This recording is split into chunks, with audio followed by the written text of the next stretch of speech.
The wind howled through the endless pine forests of northern Minnesota, carrying with it a sound that Jake Thompson could never quite identify. Some nights it sounded like a crying child. Other nights it sounded like a woman screaming for help. But everyone in the small town of Black Pine knew one thing. If you heard strange voices in the forest after sunset, you never followed them. Jake had heard those warnings since childhood, but after returning home from college, he dismissed them as old legends meant to scare kids. He was 26 now, practical, educated, and convinced that monsters belonged only in stories. That confidence would disappear forever on a freezing November night. The town was preparing for winter when people started vanishing. First, it was an experienced hunter named Carl Benson. Search teams found his rifle leaning against a tree, but there were no footprints leading away from the area, only deep claw marks carved in the frozen ground. 2 weeks later, a hiker disappeared. Then a trapper vanished without a trace. Fear spread across Black Pine like wildfire. Locals whispered a single name in frightened voices: the Wendigo. Jake laughed when he heard the rumors. According to Native American legends, the Wendigo was a spirit of greed and hunger, a creature that wandered the wilderness searching for human flesh. It was said to be impossibly tall, with glowing eyes, gray skin stretched over bones, and an appetite that could never be satisfied.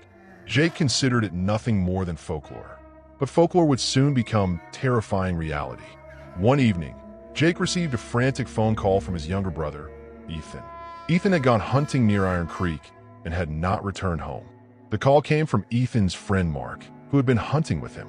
Mark sounded terrified. "Jake, something chased us in the woods," he whispered. "Something huge. Ethan got separated from me." Jake immediately grabbed his truck keys and drove toward Iron Creek. Snowflakes drifted through the darkness as he followed the narrow forest road. When he arrived, he found Mark shaking uncontrollably beside a small campfire. His face was pale, and his eyes were wide with terror. "Tell me exactly what happened," Jake demanded. Mark swallowed hard. "We heard footsteps behind us. Heavy footsteps. We thought it was a bear, but then we saw it." He paused, struggling to breathe. It was at least 10 feet tall. Its arms were too long. Its eyes glowed yellow, and it smiled at us. Jake felt a chill crawl down his spine. "You're in shock," he said. "You probably imagined it." Mark grabbed Jake's arm. "I know what I saw." It spoke with Ethan's voice after he disappeared. Those words sent an uncomfortable feeling through Jake.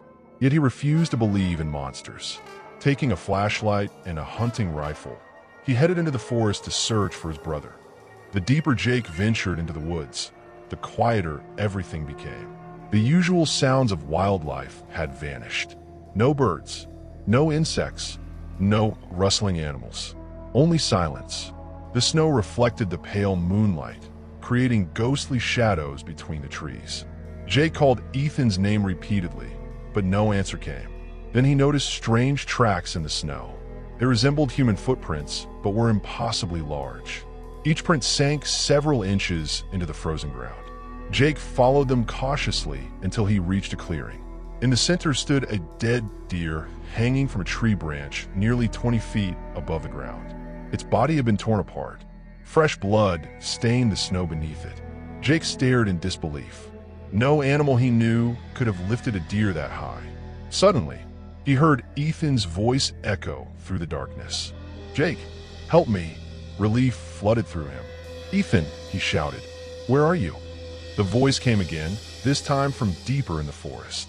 "Jake, over here." He rushed toward the sound without thinking. Branches snapped beneath his boots as he ran. Then the voice stopped. The silence returned. Jake froze.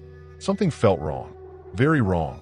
Ethan's voice had sounded strange. Almost perfect, yet somehow unnatural, like someone imitating him. A cold breeze swept through the trees. Jake slowly turned around. Standing 50 yards away was a figure unlike anything he had ever seen. It was impossibly tall and thin, its skin gray and stretched tightly over protruding bones. Long arms nearly touched the ground. Its eyes glowed like burning coals in the darkness. Most horrifying of all was its smile. The creature's mouth stretched unnaturally wide, exposing rows of jagged teeth stained dark with blood. Jake's heart nearly stopped. Every story he had mocked suddenly felt real. The creature tilted its head and spoke. "Jake," it was Ethan's voice. Perfectly Ethan's voice. Terror exploded through him. The Wendigo took a slow step forward. Jake raised his rifle and fired. The gunshot shattered the silence. The bullet struck the creature's chest, but it barely reacted. Instead, the smile widened. Then it moved. One moment, it stood across the clearing. The next, it was charging toward him with impossible speed. Jake turned and ran. Branches whipped against his face as he sprinted through the forest. Behind him came the sound of crashing trees and heavy footsteps. The Wendigo was pursuing him. Jake had never experienced fear like this before. Every survival instinct screamed at him to keep moving. He could hear the creature calling his name in Ethan's voice. "Jake, wait!" Then it changed. The voice became his mother's. "Jake, help me!" Then his father's. "Son, over here!" The mimicry was flawless. The creature was trying to lure him into slowing down. Jake ignored the voices and kept running. Suddenly, he stumbled into an abandoned hunting cabin. He slammed the door behind him and shoved a table against it. Outside, the footsteps stopped. Silence filled the cabin. Jake's breathing echoed through the darkness. Then came a slow scratching sound against the walls. Scratch, scratch, scratch. It circled the cabin like a predator playing with its prey. Jake peered through a crack in the wooden boards. The Wendigo stood only a few feet away. Its glowing eyes stared directly back at him. It knew exactly where he was. Hours passed. The creature remained outside. Snow piled against the windows while Jake sat trembling with a rifle clutched in his hands. Just before dawn, he heard another voice. This time it truly was Ethan, weak and frightened. Jake looked outside and saw his brother stumbling through the snow. Relief overwhelmed him. He rushed to the door, but something stopped him. Ethan's eyes looked wrong. They reflected the same yellow glow he had seen in the creature. Slowly, Ethan smiled.